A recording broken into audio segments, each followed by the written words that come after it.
Kwetu sisi hapa kama vile kanisa la pahali, na kwangu mimi na sisi sote kwa ujumla ambao tunaokusanyika hapa leo, kwa mara moja ni furaha na ni heri pia ya kuweza kusanyika kweli kweli mbele ya Bwana Mungu aliye hai, ili tuweze kujua mapenzi yake, ili tuweze kuomba na sisi kama vile wandugu tuweze kuzungumza pamoja, tuweze kutafuta, tuweze kupata na kupokea jibu kutoka kwa Mungu ndani ya neno lake. Tumeweka makusanyiko haya ya wandugu chini ya maneno haya, na wote wamealikwa. Wandugu wote wamealikwa, wale wote wanaokubali neno la Mungu kama vile yakini yao. Wandugu wote wanaalikwa, wale wote wanaokubali maandiko matakatifu kama vile neno la Mungu na wanaolikubali kama vile jibu kwa kila swali. Wale wote wanaokubali maandiko matakatifu, wandugu wale wote wamealikwa bila kuacha hata mtu mmoja. Na ni katika roho hiyo ndimo tunataka tuweze kukaribia Mungu tangu saa ya kwanza. Naamini ya kwamba wale wote ambao walio hapa wote waliweza kutambua katika miaka hii yale ambayo Mungu aliyotupatia kwanza.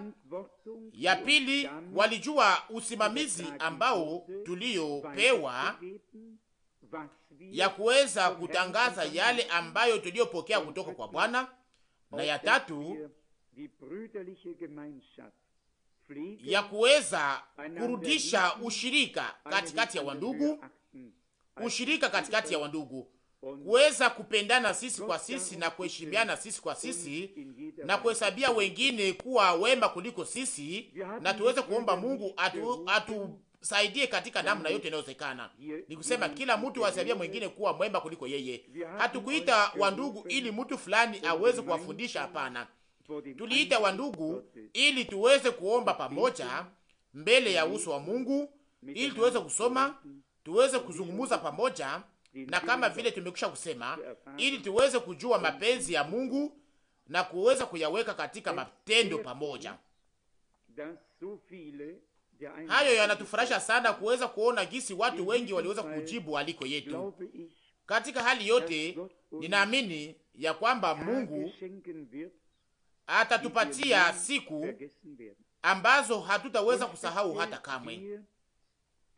Na sisi sana sana tuliosikia mengi kutoka neno la Mungu na ambao tuna majibu tofauti, tunaweza kujiweka kwa nafasi ya wale ambao wangali na maswali fulani ambazo hazina jibu.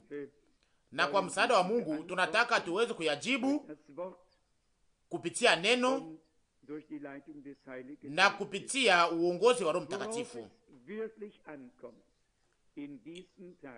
Iliyo ya lazima sana katika siku hizi ni kwamba tuweze kuzika sisi sote programu yetu sisi wenyewe, tuweze kuiweka pembeni, tuweze kusahau ujuzi wetu sisi wenyewe na mapenzi yetu na vitendo vyetu sisi wenyewe na yote tunayofanya, na tuweze kuomba Mungu aweze kutuweka sisi sote pamoja katika mpango wake, katika mapenzi yake, katika programu yake, katika kazi ambamo anaweza kututumikisha kwa ajili ya ujenzi wa kanisa na kwa ajili ya baraka yake. Naamini pia ya kwamba wakati umekuja ambamo tunapaswa kuelewa ya kwamba umoja ndani ya roho, ndani ya neno, ndani ya imani, ndani ya mafundisho, ndani ya yote inapaswa onekana na itakuwa pale, ili tuweze kuzungumza kweli kweli lugha moja, na hiyo ni lugha ya Mungu, matamshi ya Mungu. Ndiyo tuweze kupatia Mungu neno, tuweze kumwacha aweze kutamka yeye mwenyewe, kwa maana watu wengi wanazungumza kuhusu Mungu, lakini Mungu pia anakuwaka na wale ambao anaweza kuzungumzia kupitia wao yeye mwenyewe, watu ambao anaweza kupatia neno lake, anaweza kufunulia mapenzi yake na ambao anaweza kutumikisha ili waweze kubariki wengine. Ndugu yetu mpendwa Rus aliweza kuchagua nyimbo mbili ambazo tuliweza kuimba pamoja, na zote mbili zinatuonyesha mwongozo ambao tunapaswa kutembea ndani. Ni kusema kuweza kuvikwa nguvu za kutoka juu ili tuweze kutumika kwa ajili ya huduma.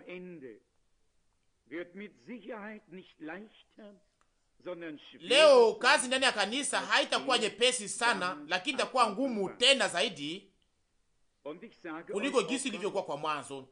Na nataka kuambia kwa sababu gani. Katika wakati ule matendo pamoja na Bwana wetu ilikuwa ya hapo hapo, ilikuwa hai, ilikuwa ya hapo hapo, ya kuonekana sana. Mateso yake, kufa kwake, ufufuko wake, kupanda kwake mbinguni, kumiminwa kwa Roho Mtakatifu. Wandugu yetu na wadada yetu waliweza kuishi yote, waliweza kuishi hayo yote wao wenyewe. Mambo hayo yote kwao ilikuwa ni kitu fulani cha ajabu kuweza kushuhudia na kuweza kusema tulikuwa pale, tuliweza kuyaona, tuliweza kumsikia, tuliweza kuyaishi na kuyaishi. Na wakati Roho alipokuja juu yao, na wakati walipotangaza makubwa na ya ajabu ya Mungu, walikuwa wakijua ya kwamba walikuwa wakizungumuza kuhusu mambo yaliyokuwa yamefika hapo hapo, yaliyokuwa yakijulikana katikati ya taifa. Maelfu ya watu walifuata Bwana, sio wote ambao waliomfuata kwa nia njema, lakini ilikuwa ikijulikana katika Yerusalema yote, katika Yudea, katika Samaria na katika nchi yote nzima na maeneo zake zote, yale yaliyofanyika katika wakati ule. Wakati kundi lilipokusanyika siku ya Pentekosti na mahubiri ya kwanza ilipokuwa imetangazwa, watu 3,000 hapo hapo waliweza kutakasia maisha yao kwa Bwana na wakakuja. Nyuma yetu tuna wakati wa giza, wakati wa dhehebu, wakati ambamo waliweza kupinga Biblia, wakati ambamo Biblia inapingwa kuliko jinsi unaweza kuwazia, wakati ambamo Bwana wetu aliweza kutukaniwa. Mnajua yale yote yaliyofanyika mpaka katika hiyo kikundi kinachoitwa ya kwamba Mungu alikufa. Kuna miaka fulani iliyopita, mnajua ya kwamba wakati hiyo kikundi kilipopita katika nchi kiliokuwa kikiitwa ya kwamba Mungu alikufa, ilikuwa ni kikundi kubwa sana. Tunaishi katika wakati ambamo tunahitaji kuvikwa kwa mara mbili kwa nguvu za Mungu ili tuweze kushinda hii jaribu ya saa hii. Katika wakati ule kulikuwa Wafarisayo, Wasadukayo, Waherodia na Waesenie na wale wote ambao waliokuwa pale, lakini hauwezi kusoma kitu fulani kuhusu wa ate, wa socialist, wa communist, wa capitalist na hizo maliste zote. Lakini leo tuko nazo kwa hesabu nyingi na kwa wingi. Mungu anataka aweze kubariki tena ingine mara moja taifa kwa ajili ya utukufu wa jina lake, ili aweze kutukuza jina lake, ili aweze kushuhudia neno lake kama vile kweli, na aweze kutubariki kama vile alivyoahidi ndani ya neno lake. Na ni sababu ya hiyo ndio tuko hapa, na sio kuweza kuleta mabishano, na sio kuweza kuleta mazungumzo au kuweza kuonyesha kwamba mtu mmoja anajua mengi kuliko mwingine au kwamba anaelewa mambo kuliko mwingine. lakini tuko hapa ili tuweze kufanya makusanyiko ya kiungu kwa Bwana, ili yeye mwenyewe aweze kutubariki na kututumikia. Na ninashukuru Bwana kwa sababu ijapokuwa hizi miendeleo tofauti katika eneo zote au katika lengo zote, kuna mabaki inayobaki katikati ya njia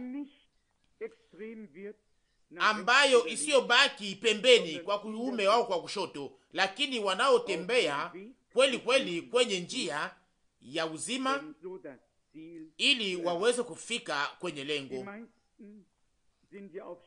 Watu wengi wako katika mambo ya kutafutia mambo ya ujuzi au ya elimu kubwa, na wakati kitu moja hakifikie tena kwenye lengo, ingine nakuja, na wakati ingine haivutie tena, ingine nakuja, wakati moja haivutie tena, ingine nakuja, wakati ingine haivutie, ingine inakuja na inatokea. Lakini Mungu ni Mungu wa neno lake, na yale yote anayofanya anayafanyanga kusawasawa na neno lake. Na watumishi wa Mungu walifanya mambo yote sawasawa na neno la Mungu tangu mwanzo. Noa alifanya yote kama vile Bwana alivyokuwa amemwagiza. Musa alifanya kama vile Mungu alivyokuwa amemwonyesha juu ya mlima mtakatifu, na ni hivyo ndivyo alivyofanya yote. Eliya alifanya yote sawasawa na neno la Bwana, na tazama, hapo Mungu naye akajibu. Kama tunataka tuweze kungoja na kuweza kuishi jibu ya Mungu, tunapashwa kuumba na kutimiza shuti ili yote pamoja na sisi iweze kupangwa sawasawa na neno la Mungu. Mungu hata kushuhudia wewe au mimi, atashuhudia neno lake. Na kama tunapata neema na kama tunaweza kuingia katika ujenzi, kujenga na ukosoaji na yote inayoambatanisha na hayo pamoja na neno la Mungu na kwa msaada wa Bwana, sasa Mungu ataweza kushuhudia neno lake ndani ya wakati wake. Na ninaamini ya kwamba wakati ule sasa umekaribia. Wakati ule umekaribia. Tunajua sisi sote ya kwamba kuja kwa Bwana haijawahi kuwa karibu sana kama vile leo, na watu wako naisikia, na ni sababu ya hiyo ndiyo iliyotuma tunaita wandugu yetu kwa makusanyiko haya ya wandugu, ili tuweze kuomba sote pamoja hapa mbele ya uso wa Mungu, ili tuweze kujiweka katika hali ambayo Mungu anaweza kutuzungumzia, ili tuweze kushinyenyekeza mbele yake kama vile inavyostahili, kama vile manabii na watu wa Mungu walivyoweza kushinyenyekeza. Isaya aliweza kusema kwa sauti kubwa, Bwana, mimi ni mtu niliye na midomo michafu, ninakaa katikati ya taifa lililo na midomo michafu. Petro alisema, sistahili hata uweze kuingia nyumbani kwangu. Kwa sababu gani? Hata kama kulikuwa kitu fulani kilichokuwa ndani ya nyumba hiyo. Watu walioitwa nao walioweza kuingia mbele ya uso wa Mungu waliweza kujua kwanza unyonge wao, waliweza kujua kwanza mapungufu yao, na hapo sasa waliweza kuomba Mungu ili aweze kuwasaidia na kuweza kuwasafisha. Danieli alifanya nini wakati alipoweza kuwa tayari kuweza kuchunguza baada ya hiyo miaka 68 ya utumwa wa taifa la Israeli? Na aliposoma kisoma ndani ya nabii Yeremia, yale Yeremia alikuwa amekwisha kutangaza, na inasemeka kwamba alikiri dhambi yake na dhambi ya taifa lake, na akaomba Mungu aweze kumfanyia neema na msaidie na mweke nguvu mbele ya Mungu. Na hiyo mnaweza kuniamini, mbele ya Mungu hakuna mtu aliye mwenye haki. haki yetu wenyewe mbele ya Mungu kama vile vazi chafu. Mungu ni Mungu mtakatifu kwa ujao. Kama Mungu anazungumza kuhusu utakatifu ni kitu fulani, lakini kama tuzungumza kuhusu Mungu mtakatifu, hapo sasa inakuwa ni kitu kingine, ni kitu kingine.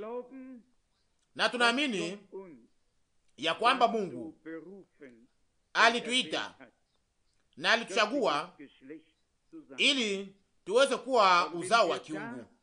Na kama tunawazia kuhusu Zaburi 82, Bwana alisema akiambia manabii ya kwamba nini ni miungu. Ilikuwa ni watu, lakini walikuwa wametayarishwa ili waweze kupokea ndani yao hiyo sehemu ya kiungu, ni kusema neno la Mungu. Na ninatumikisha neno ambayo haistahili, lakini sipate neno inayostahili kwa wakati huu,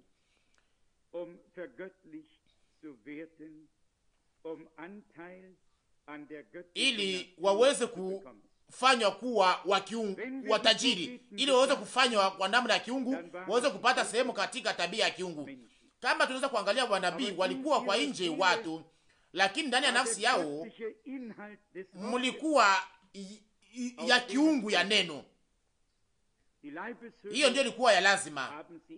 Wote waliweza kufika, waliweza kuweka hiyo kifuniko cha udongo walikuwa kivaa.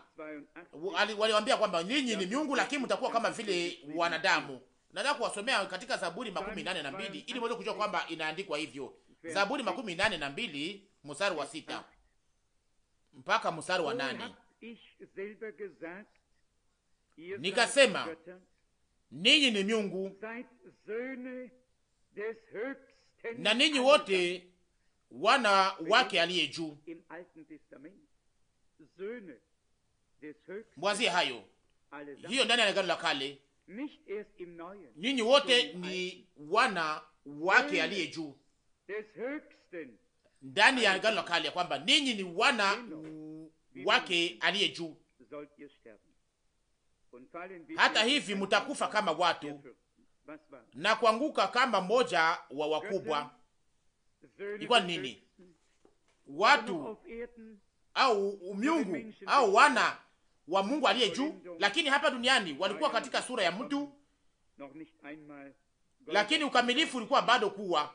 Golgotha ilikuwa bado kufanyika ndani ya Agano Jipya. Bwana wetu aliweza kuonyesha waziwazi neno hilo ndani ya Injili ya Yohana kwenye sura 10, na anatuonyesha watu wale walikuwa wanani ambao waliokuwa wametamkwa na kuonyesha kwamba wao ni miungu na kwamba ni wana wake aliye juu. Yohana sura 10 kwenye mstari wa 13 na 4. Yesu akawajibu, haikuandikwa katika Torati yenu ya kama mimi nilisema ninyi ni miungu? 35. Kama aliwaita wale miungu wao ambao lilifikia neno la Mungu, na andiko haliwezi kuvunjika. 36. Munasema juu yake ambaye Baba alimtakasa na kumutuma katika dunia, unatukana kwa sababu nilisema mimi ni mwana wa Mungu. Ilikuwa ni nini hapa? Ilikuwa inahusu nini hapa? Ilikuwa ni watu ambao waliweza kupokea uzima wa kiungu. Ndiyo, uzima wa kiungu. Sisi ni nini? Sisi ni wanadamu, na pia hata watu wanyonge sana, lakini tuliweza kufanya kitu moja. Tuliweza kukubali kwa imani ya ujao yale ambayo Mungu aliyotupatia. Tuliweza kupokea uzima wa kiungu ndani yetu, kwa maana neno la Mungu si andiko liyokufa, lakini neno la Mungu ni roho na uzima. Na kwa sababu tulipokea neno hilo la Mungu ndani yetu, Mungu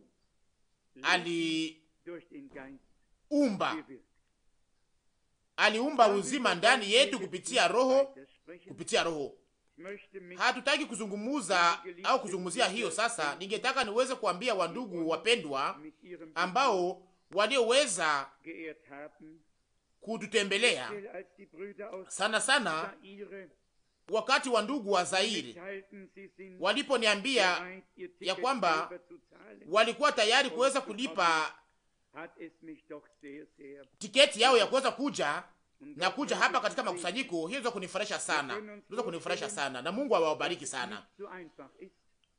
Tunaweza kuwazia kwamba si vyepesi sana, si vyepesi kuweza kuishi katika nchi ya Afrika na kuweza kusema tunakuja na kwamba tunaweza kulipa tiketi yetu sisi wenyewe. Kweli Mungu aliweza kuwabariki sana. Ningetaka niweze kusoma Zaburi 133 na sote pamoja tutaweza kuomba Mungu ili aweze kutimiza neno hili kwa neema katikati yetu siku hizi. Zaburi 133. Zaburi 133. Tazama, ni wema na ya kupendeza sana kwa ndugu kukaa pamoja kwa umoja. Ni kama mafuta ya damani juu ya kichwa yaliyoshuka ndevuni, ndevu za Haruni, yaliyoshuka juu ya upindo wa vazi yake, kama umande wa Hermoni unaoshuka juu ya milima ya Sayuni, maana pale Bwana aliamuru baraka hata uzima kwa milele.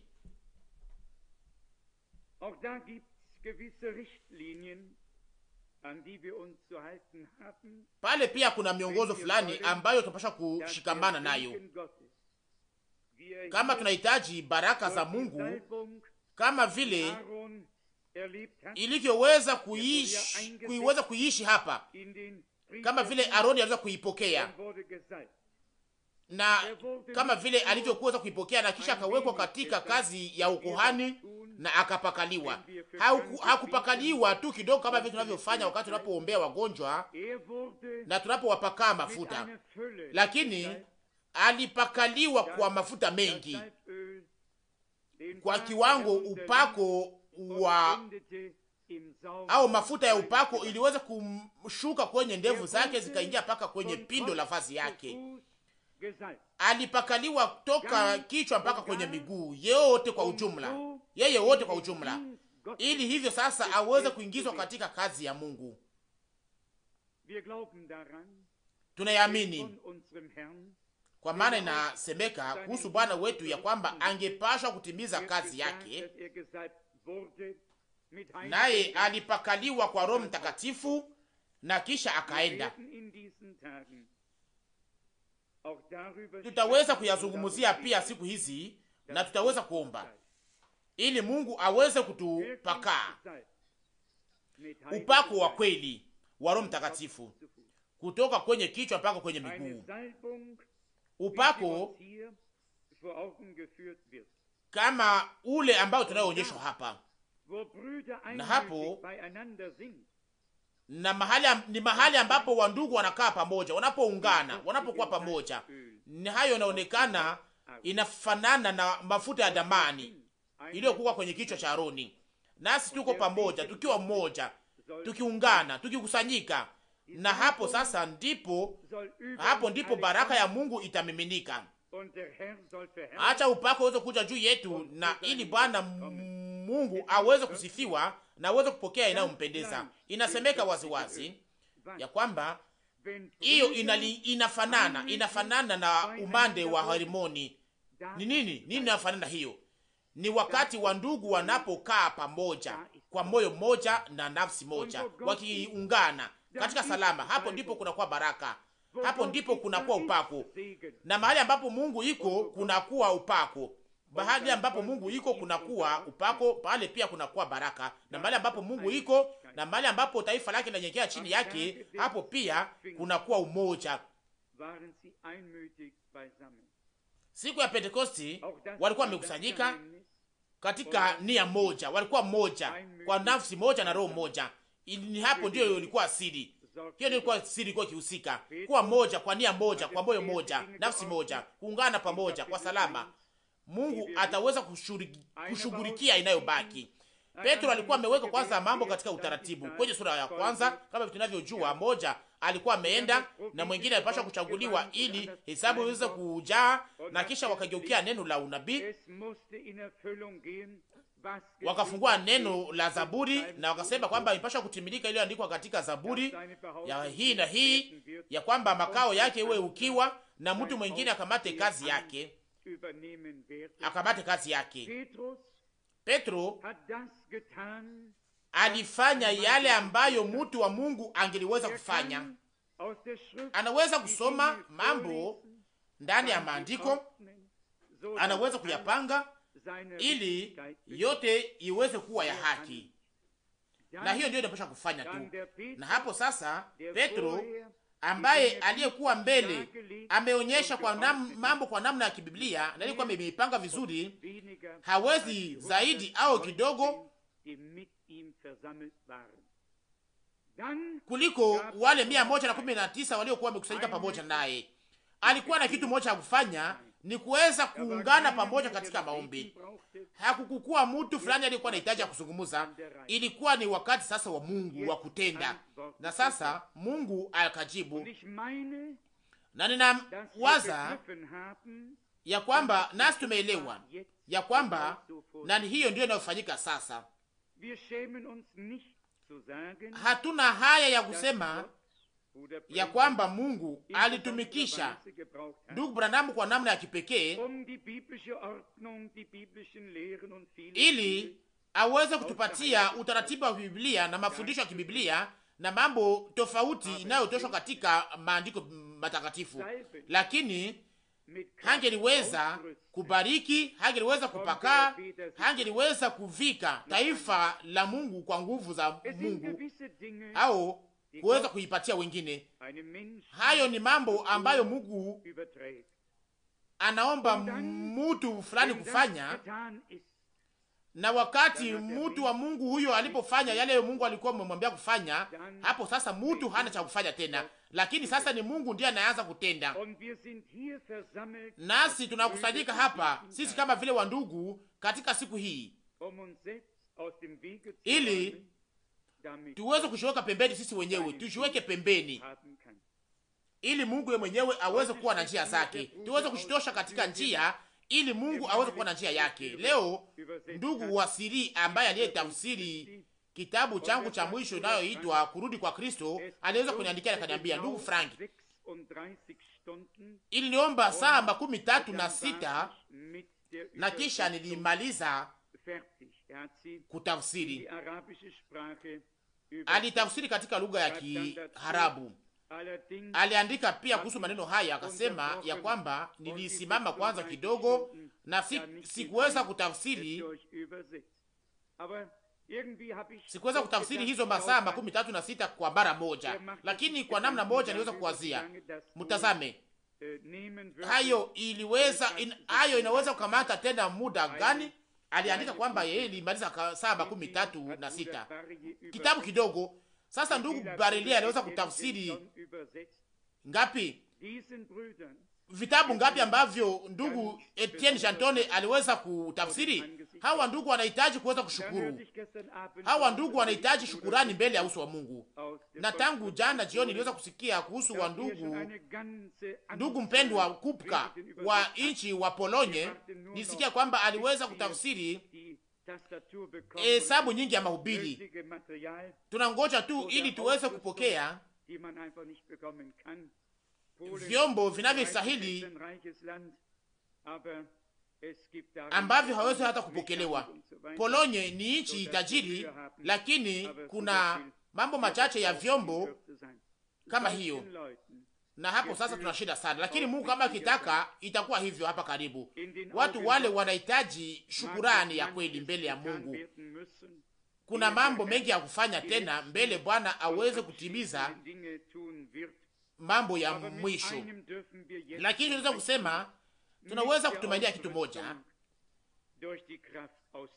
kuvikwa kwa nguvu. Tunaweza kutumainia kitu moja, kuweza kuvikwa kwa nguvu za kutoka juu, na hapo sasa kazi katika ufalme wa Mungu itaweza kuanza kama vile ifanyika ilikuwa ikihusu kazi ya upako. Na kama kuna kwa mafuta ndani ya chuma itatembea vizuri, lakini kama kuna mchanga ndani ya chuma itakuwa kitu kibaya. Lakini Mungu aweze kutupatia hiyo, kama vile ndugu Branham anaweza kusema vizuri katika maneno ya ndugu Branham ya kwamba chuma au dinamiki ndani ya mekanism, ni kusema neno lililofanywa kuwa hai liweza kuingizwa na kushuhudiwa kupitia Roho. Hiyo tuweze kuikubali. Ndugu, mukaribishwe sana katika jina la Bwana, na hiyo ninaisema kwa furaha kubwa, na tuwe macho ili umoja wa Roho uweze kulindwa kwa kamba ya upendo na ya salama, ili tuweze kuwa kitu moja ndani ya kichwa, ni kuweza kufika kwenye lengo na tukiwa pamoja, na kama inastahili tuweze kunyoshana mkono ili mpaka Bwana aweze kujibu na aweze kubariki na aweze kufanya yale aliyoahidi. Wakati ndugu Rusi alipoimba nyimbo hizi mbili, niweza kukumbuka andiko mbili sana sana za nabii Zekaria. Andiko ya kwanza iko katika Zekaria sura 4. Zekaria sura 4 sehemu ya pili ya mstari wa 6. Akoso tunaweza kusoma pia shairi yote kwa ujumla.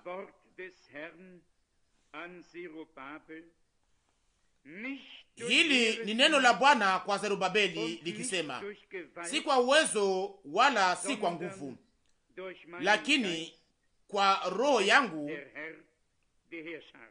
Bwana wa majeshi anasema.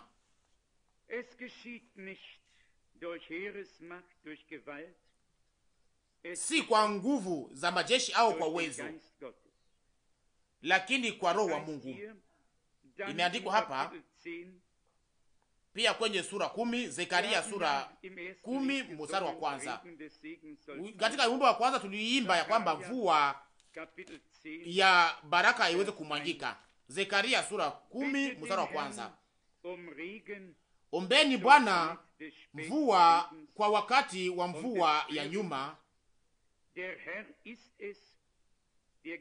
na mvua ya kwanza. Hata Bwana anayefanya umeme atawapa manyunyu ya mvua kwa kila mti, kila mtu majani shambani. Kwanza neno hili nasema kwamba tuombe Bwana mvua ya kwanza na ya mwisho. Tunajua ya kwamba katika mambo ya ulimwengu huu mlimaji anahitaji mvua mbele ya kupanda. Kama mvua haikuje, namna gani unaweza kupanda? Mvua ni lazima. Na hivyo tunajua ya kwamba mvua ya mwisho inafikaka mbele ya mavuno, na inakuwaka ya nguvu, na inasindikizwa na wingu kubwa. Na basi acha Mungu aweze kupatia hiyo mvua ya mwisho itakuja, kwa sababu Mungu aliahidi yale yote ambayo Mungu aliyoahidi itatimilika. Ningetaka tuweze kusema hiyo neno ambalo ndugu wa Siria aliweza kuniandikia, ili aweze kuniweka nguvu katika imani na kuniweka bidii. Aliweza kuomba, aliniomba niweze kusalimia wote. Mwanzo sura 15 mstari wa kwanza. Mwanzo sura 15 mstari wa kwanza. Mwanzo 15 mstari wa kwanza. Nyuma ya maneno haya Neno la Bwana lilikuja kwa Abrahamu katika ono akisema, usiogope Abrahamu, mimi ni ngao yako na zawabu yako ni kubwa, na zawabu yako itakuwa kubwa sana. Ndugu aliweza kusema kwamba alichunguza katika dictionary ya kwamba matamshi hayo kusema kwamba usiogope iko mara 365 ndani ya Biblia, na kisha akasema au akauliza ya kwamba inawezekana ya kwamba Bwana alitaka atuambie kila siku katika kila siku ya mwaka wote, ya kila mwaka, ya kwamba usiogope. Kila siku anakuambia kwamba usiogope kwa sababu zawabu yako itakuwa kubwa sana. Kuna mambo fulani ndani ya maandiko matakatifu inayotugusa. Mnajua Abrahamu alikuja kutoka katika vita akishinda wafalme wote waliokuwa wakipingana naye na kadhalika. Mnajua wakati unapopingana na mataifa, hata kama vile wadogo, walikuwa wangapi? Walikuwa 300 wa wanadamu. Kulikuwa majeshi ya mataifa. Akose angeweza kusema sasa, kama waweza kukusanyika tena baadaye na kama waweza kurudi, wataweza akose kutufanyizia vibaya pia. Lakini Bwana alimwambia kwamba usiogope Abrahamu, mimi ni ngao yako. Mnajua ngao ni nini? Wakati wa zamani walikuwa tumikisha mangao ili wasiweze kuguswa. Leo iko tofauti, lakini Biblia ni kitabu cha zamani. Kama tunawazia kwenye sura 6 ya Waefeso, imeandikwa ya kwamba tunapaswa kukamata ngao ya imani ili tuweze kuzima mishale yote ya mwovu. Na hiyo ndiyo tunataka tuweze kufanya katika wakati huu, katika siku hizi. Hatujifurahisha kuisema tu, ni kweli Yesu ni mshindi, alishinda kifo na kuzimu na akafufuka siku ya tatu. Sisi kama vile wandugu, ningetaka niweze kusoma Waefeso sura 6, na mnahitaji hiyo kwa moyo wote, kwa moyo wote, ili iweze kuwa kama vile utimilifu ndani ya maisha yenu yote. Waefeso sura 4 mstari 14, Waefeso sura 6 mstari 14. Simameni basi, mumejifungia kweli viunoni na kuvaa. Nasikia kwamba katika barua kwa Timotheo ya kwamba kutakuwa watu watapingana na kweli, wataenda mbali na kweli, watajitafutia walimu wengi. Lakini hapa tunaonywa, simameni basi, mumejifungia kweli viunoni. Hiyo akosa ina nafasi yake hapa. Mara nyingi nilikuwa mimi nafungaka sana mkaba wangu sana vizuri vizuri. Wakati napoona mtu, mnisamehe, sitaki kusema hapa. Wakati napoona mtu ambaye hana mkaba au mshipi, sijui na kama ni mwanaume, sio kama ule ni mwanaume. Mtu ambaye hasiyekuwa na mshipi au mkaba. Lakini hapa nishaka hiyo, nishakaona mtu huyo, lakini msamehe. Sema hii msikamate hii maonyo kama vile kitu cha hatari sana. Lakini hapa inasema kwamba simameni basi, mmejifungia kweli viunoni. Yale ambayo Mungu aliyotufanyizia tunapaswa kuishi na inapaswa kuwekwa kwa nafasi yake ndani yetu na juu yetu. Haipaswi kucheza cheza tu. Hayo inapaswa kuwa pale, inapaswa kuwekwa vizuri. Mwazie kama mtu fulani anaenda kwenye vita bila hata mkaba, na kisha mavazi yake yote kuchukuliwa na upepo. Hiyo haiko vizuri. Mtu kama vile mpiganaji katika ufalme wa Mungu tunapaswa kuvikwa, na hiyo mambo inapaswa kuwa ya nguvu, inapaswa kuvikwa nguvu. Haipaswi kutikisika kwa upande mmoja au upande mwingine, na haipaswi kulingana na sisi au kujipangilia sisi wenyewe. Hiyo haikuwa na faida kwa Daudi. Waweze kumpatia akose silaha au kitu fulani, lakini kila mtu aweze kuvikwa, avikwe kwa ajili ya kazi yake na silaha ambazo Mungu aliyompatia. Inaandikwa hapa hiyo kwamba vikwe mshipi, mkaba, na kuvaa silaha ya haki kwa kifua, na sio kwamba kitu fulani inaweza kugeuzwa kama vile uongo nao ufanyika tena leo. Hapana, lakini kuvikwa mkaba, kuvaa silaha ya haki kwa kifua.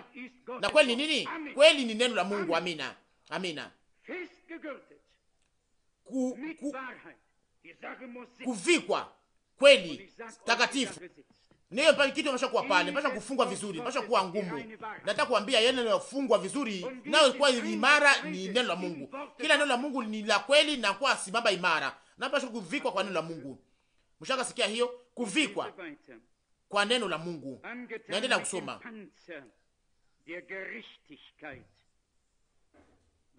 Na mumefunga miguu samani kweli, kuvaa ngao ya kweli. Ni nini? Ni kweli. Ni nini? Ni kweli yako, ni haki yako, ni haki yangu? Hapana, ni haki inayosimama mbele ya Mungu, inayokubaliwa mbele ya Mungu, mkihesabiwa haki ndani ya imani mbele ya Bwana wetu Yesu Kristo. Wenye haki mbele ya macho yao haiko watakatifu mbele au hawako watakatifu kwa kweli, lakini wale waliohesabiwa haki na Mungu kupitia kweli na waliovikwa ngao ya kweli. Na sasa kunakuja hasa miguu, na mmefunga miguu yenu na utayari wa habari njema ya salama. Na hiyo nayo ni sehemu yake, hiyo nayo ni sehemu yake. Wajeshi wanakuwaka na viatu vyake vya hatari ambavyo wanaweza kupita ndani, wanaweza kupita hata hiyo nayo mpasha kutayarishwa vizuri, mpasha kufungwa vizuri, wanapasha kuwa na makamba zinazofungwa vizuri. Shaka iona mimi mwenyewe inapaswa kuwa imefungwa vizuri katika ufalme wa Mungu. Yote mashasha kufungwa vizuri, na naamini kwamba Mungu anataka tuchukue huko, na shaka kuzunguka njia hiyo yote katika mambo hayo na pamoja na Mungu. Na katika mahubiri ya ndugu Branham, na nisamehe kusema hii, lakini anasema ya kwamba wakati tai anapokamata kuruka yake, manyoya yote ambayo haikukamata vizuri itaweza kutoshwa ili baadaye aweze kuruka vizuri vizuri. Mungu alikuwa macho ili yale yote ambayo haikukuwa na nafasi yake iweze kutoshwa na iweze kutubakilia tu yale ambayo inaweza kusimama mbele ya Mungu. Na ni hiyo ndiyo Mungu, na ni hiyo ndiyo Mungu anapasha kutupatia, na yale ambayo inayoweza kusimama mbele yake, na hiyo ndiyo aliweza kutupatia. Hakuna mtu anaweza kuleta kitu fulani kwake mwenyewe. Sisi tuko vyombo vilivyo wazi, na tunapata yote kutoka kwa Mungu. Kwenye mstari wa 16 ya Waefeso sura 6, zaidi ya yote mukitwaa ngao ya imani. Na Bwana Mungu aliambia Abrahamu, mimi ni ngao yako. Ndiyo, Bwana alikuwa akisimama mbele ya Abrahamu, akaonekana mbele yake na akamwambia yeye ni ngao yake. Alikuwa akisimama mbele yake, hakuna kitu ambacho kingeliweza kufikia Abrahamu. Ngao yake ilikuwa ikisimama mbele yake, na ngao yake ilikuwa ni Bwana mwenyewe. Lakini ndugu na dada wapendwa, Bwana wetu ni ngao yetu na nguvu zetu. Bwana wetu aligeuka kuwa yote kwa ajili yetu, yeye ni yote kwa ajili yetu na ndani ya wote. Inasemeka tena hapa, zaidi ya yote mukitwaa ngao ya imani. Mweza kufanya namna gani? Ni kupitia imani tu.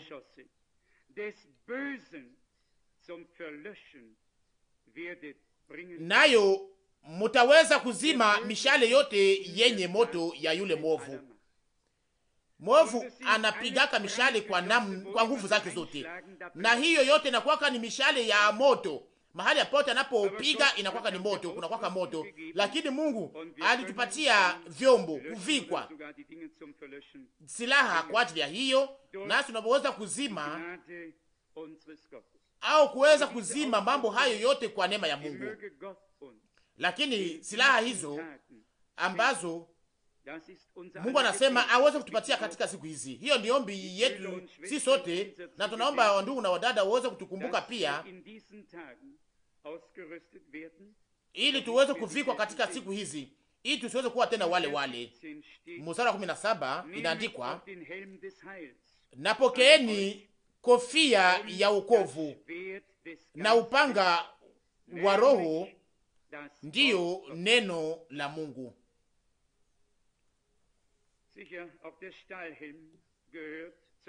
Ndiyo, kofia nayo ni sehemu ya silaha. Muvae kofia ya imani, muvae silaha ya wokovu, muvae silaha ya wokovu na upanga wa Roho, maana yake neno la Mungu. Na hapo pili nakumbuka maneno haya ya ndugu yetu mpendwa Elize, alikuwa akisema ya kwamba sio upanga tu unaosemilika, lakini ni mkono wa imani ambao unaotumikisha hiyo upanga. Ndugu Branham alisema hivyo, samahani ndugu, upanga uko pale, upanga uko kwa upande wetu. Upanga ni neno la Mungu, lakini sasa tunahitaji mkono wa imani. Mkono wa imani sawa sawa na neno la andiko. Wale ambao wanaoamini watafuatana na maalama hizi. Tazama alama zitakazosindikiza wale watakaoamini. Acha Mungu atuweke nguvu katika siku hizi, mkono wa imani, ili tuweze kushika vizuri vizuri upanga wa Roho, kama vile tunavyovikwa vizuri kwa namna ya nguvu. Viatu vinapaswa kuvaa vinavyotuenea, kofia ya wokovu, silaha zote zinapaswa kuwekwa kwa nafasi yake. Na nataka kusema kwamba wakati unapaswa kukuja ambamo hatuwezi tena kuogopa adui, lakini sasa yeye anapashwa kutuogopa sisi, na sio sisi kumwogopa, lakini kutuogopa sisi, kwa sababu Mungu iko ndani yetu. Na nawaambia, na hivyo hivyo kama vile Kristo alivyokuwa hekalu la Mungu, na kwamba Mungu alikuwa akizungumza na kutenda na kujifunua kupitia yeye, naye angeweza kusema mbomoe hekalu hili na katika siku 3 nitalijenga. Watu walisema sasa, haya ilifanya miaka 46 walipojenga hekalu hili, naye anataka kujenga kwa siku 3, lakini alikuwa akizungumza kuhusu hekalu la mwili wake. Nasi tuko hekalu la Mungu, hekalu la Roho Mtakatifu. Na hiyo nataka kuambia ya kwamba shetani awe na heshima kwa ajili yangu au hapana, hiyo haina maana, lakini najua kitu moja, ya kwamba anapashwa kuheshimu Mungu na neno lake. Anapashwa, hana maamuzi mengine. Bwana wetu alivunja kichwa cha joka ya zamani, hiyo nyoka ya zamani, shetani, diabolo, na akatuweka huru kutoka mamlaka ya shetani, akatutosha katika ufalme wa giza na akatuingiza katika ufalme wa Mungu. Tuko katika ufalme wa Mungu. Na nani aliye kichwa katika ufalme wa Mungu? Ni Mungu yeye mwenyewe. Mutangaze Mungu, mutangaze kwamba Mungu ni mfalme katikati ya taifa lake. Bwana ni Mungu wetu, yeye ni mfalme katika ufalme wake. Na sasa tazama aliko kwenye mstari wa 18, kwa maombi yote na kusihi mukiomba kwa kila wakati katika Roho, na mukiangalia kwa neno hili, na kudumu katika kuomba kwa ajili ya watakatifu wote. Hiyo ni lazima sana. Adui hawezi kujipenya kwa haraka haraka, hawezi kuingiza pia mambo haraka haraka kwa mawazo yetu.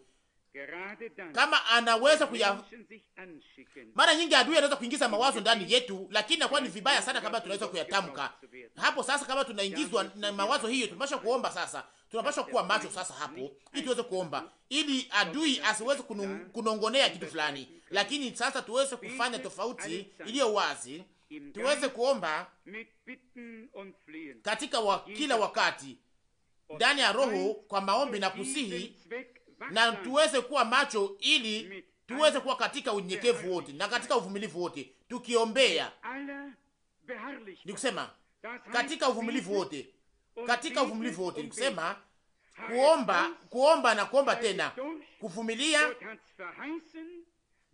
na kubaki kuwa imara. Mungu aliahidi hiyo, Mungu ataifanya, kwa maana yeye anashikamana yale aliyosema na yale aliyoahidi. Na kama ahadi zinaweza kuchelewa, na hiyo ndio inaandikwa ndani ya Zefania au Habakuki, inaandikwa ya kwamba muzingoje mpaka zifike, na mnapoomba mkiombea pia watakatifu wote. Hiyo nayo ni sehemu ya hayo, ni kwamba naamini ya kwamba sisi wote tumekwisha kuyatambua katika mahali hapa na mahali pengine. Hatujione sisi kama vile kundi kidogo, lakini tunaona kanisa la malugha zote na makabila zote na mataifa yote, kundi lilokombolewa kwa damu na Mungu, lililosafishwa kwa damu, lililotakaswa kwa neno na kujazwa na Roho Mtakatifu. Watakatifu na sio wajanja, na sio wale wanaoitwa kwamba ni watakatifu, wanaojiita kwamba ni watakatifu, lakini muombee watakatifu wote. Na sasa muone, na mimi pia muniombee pia, ili kila wakati napofungua kinywa neno liweze kuwa nimelipewa, ili niweze kulitangaza kwa ujasiri na kutangaza siri ya ujumbe ya wokovu. Sijue iko namna gani kuhusu ninyi, lakini wadugu na wadada wapendwa,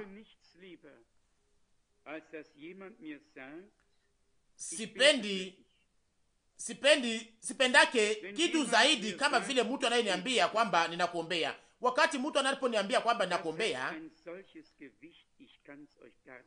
hiyo inakuwaka na kilo kubwa ambayo hata siwezi kuweza kuambia. Na kama sasa unaongeza tena kwamba tunakusindikiza na maombi yetu, na kwamba maombi yetu inakusindikiza, na kama tunajua kwamba uko katika nchi fulani au katika eneo fulani uko kule, lakini tunakusindikiza maombi yetu. Naamini ya kwamba wandugu wote ambao wanaotumikia Bwana kupitia neno lake wanaweza kushuhudia hiyo. Wakati wa ndugu wanapokuwa wapya katika huduma, na wakati wa ndugu wanapobarikiwa, wale wanajipatiaka wao wenyewe hiyo baraka, na ijapokuwa hawajua kwamba baraka ambayo Mungu anayotoa ni matokeo ya maombi ambayo watakatifu waliotuma kwenye kiti cha Mungu. Inaomba kuweza kujua hiyo siku zote ya kwamba sio sisi, lakini ni Mungu. Na nani anayetikisa mkono wa Mungu? Ni waombaji. Ni wale waombaji ndio wanaofanya maajabu, kama vile mwimbaji mmoja anaimba.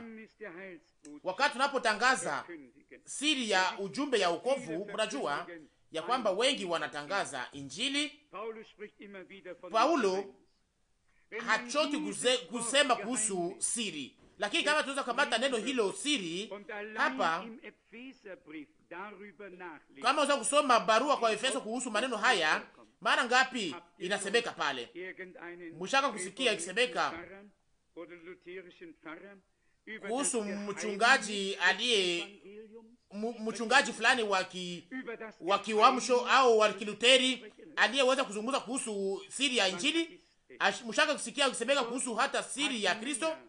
Nini? Mungu ana watu hapa duniani ambao wasiozungumza kuhusu Kristo tu, lakini wanaojua siri ya Kristo kupitia ufunuo.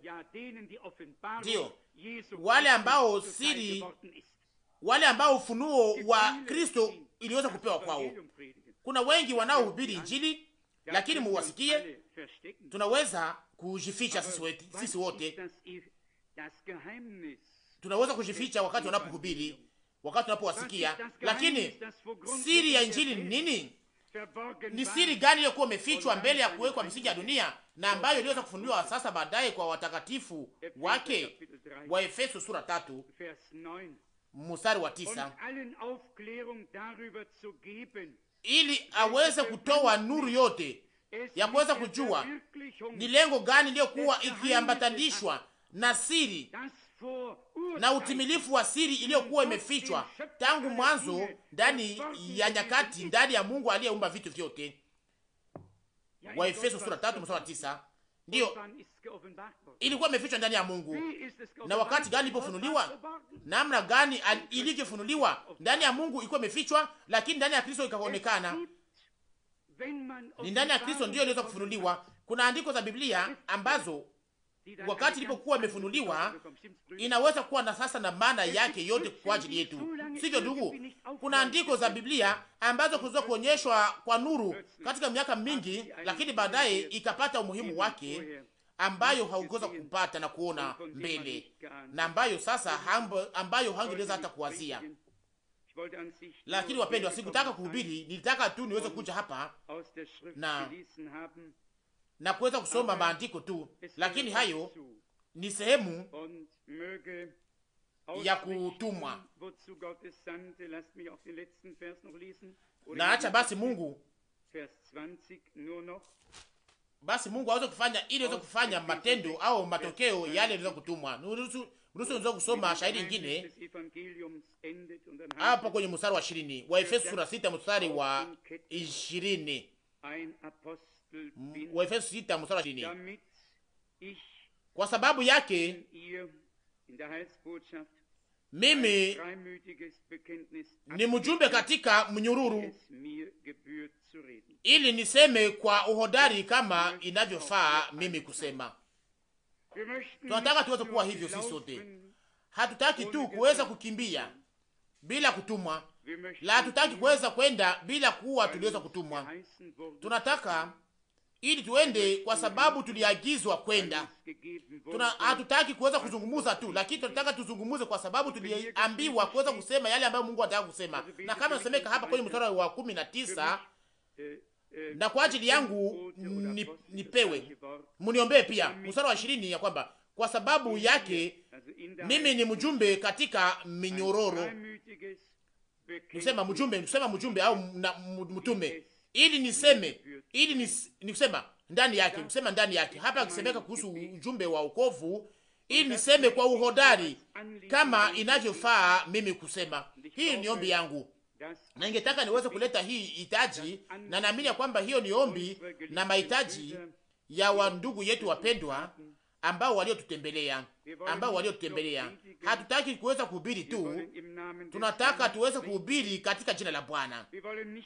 Hatutaki tu kuwa tuliweza kuhubiri injili tu, lakini tunataka tuhubiri injili ya Yesu Kristo kupitia ufunuo, ikikubaliana na yote na manabii wote na wa mitume wote, ikubaliana wa mitume wote na manabii wote, na tunaamini kwamba mwisho utakuwa ukifanana na mwanzo. Wandugu wapendwa, kama tunatazama sisi wenyewe au kama tunatazama sisi wenyewe au ukiwa wetu, na kama tunaweza kutambua sasa ukubwa wa kazi ambayo Mungu aliyotuitia, tunaweza kufunga mizigo yetu na kusema, Bwana, haiwezekani.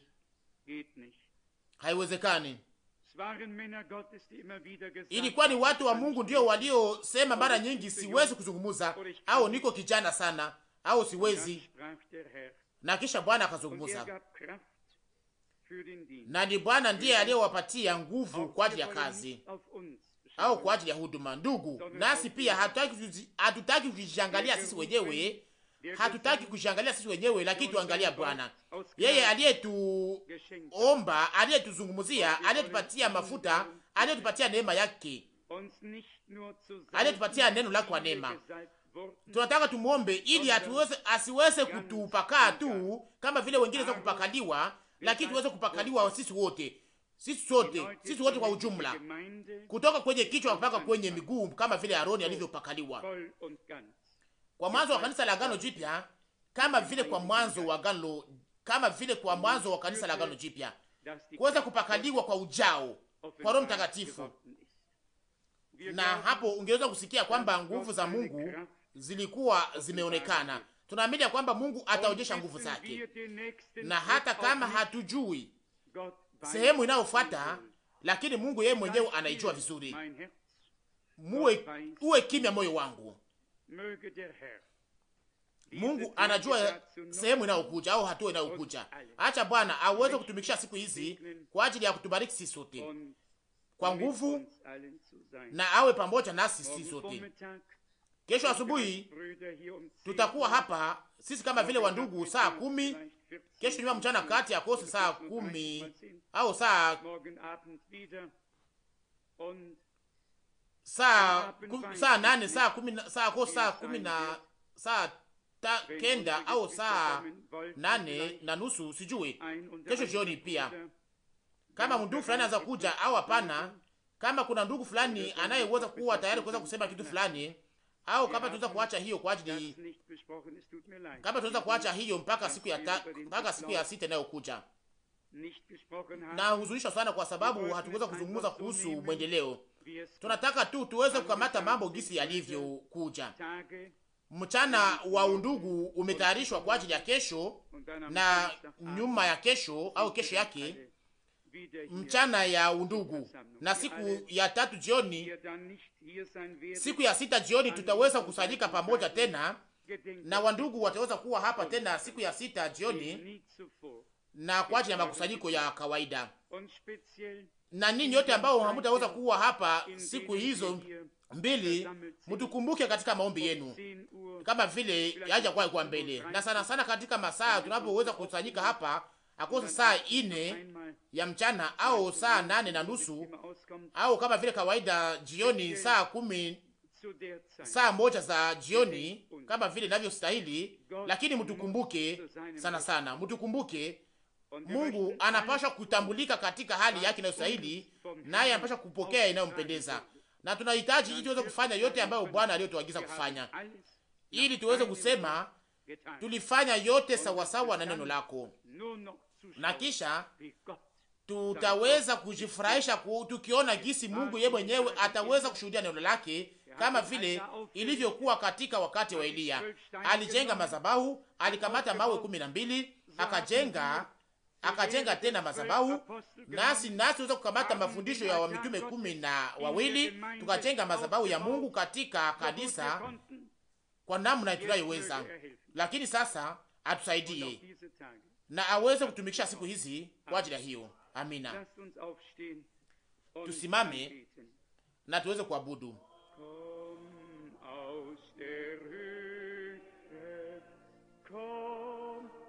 Kuja kutoka juu mbinguni, kuja Roho wa Bwana.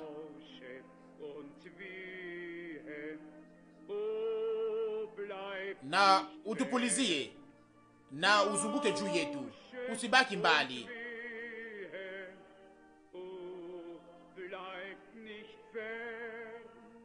Ujionyeshe, usibaki mbali. Moto wa kiungu, shuka juu yetu. Wewe ni wadamani kwa ajili yetu, kipaji cha mbinguni. Wewe ni wadamani kwa ajili yetu, kipaji cha mbinguni.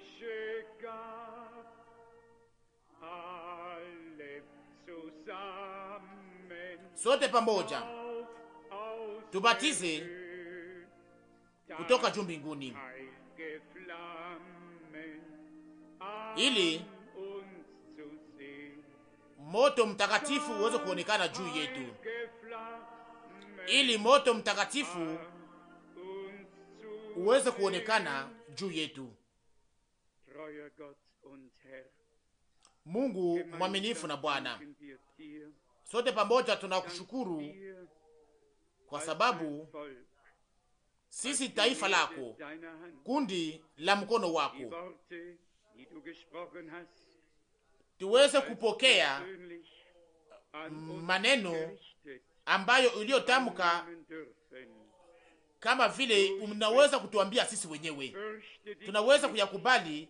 Ulisema usiogope, mimi ni ngao yako, zawabu yako itakuwa kubwa sana. Na hivyo hivyo, kama vile maneno mengine yote ya andiko, sio kwa nguvu ya jeshi au kwa uwezo, lakini kwa Roho wako ndiyo hayo yatafanyika, na sio kwa neno la watu, lakini kwa neno la Mungu,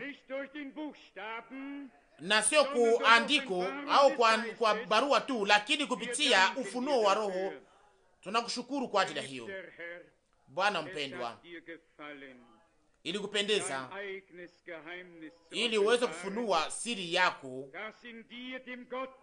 iliyokuwa imefichwa milele na milele ndani yako, wewe Mungu muumba wa mambo yote, na ambaye baadaye iliweza kufunuliwa na kupitia siri ya mahubiri ya Injili ya Yesu Kristo. Ni siri yote ya Mungu ndiyo inayotangazwa. Oh Bwana, ona gisi ni akilindi sana, ona gisi ni pana kubwa, yote ambayo uliyosema na uliofunua. Mwokozi mpendwa, tunakuomba pia kwa ajili ya neno hili, ili Zaburi 133 iweze kutimilika katika mahali hapa na ndani ya siku hizi, iweze kupendeza kwamba wandugu waweze kukaa pamoja wakiungana katika umoja ndani ya salama. Toa ndani mwetu na uchukue mbali nasi roho ya kuwa na haki, roho ya mabishano.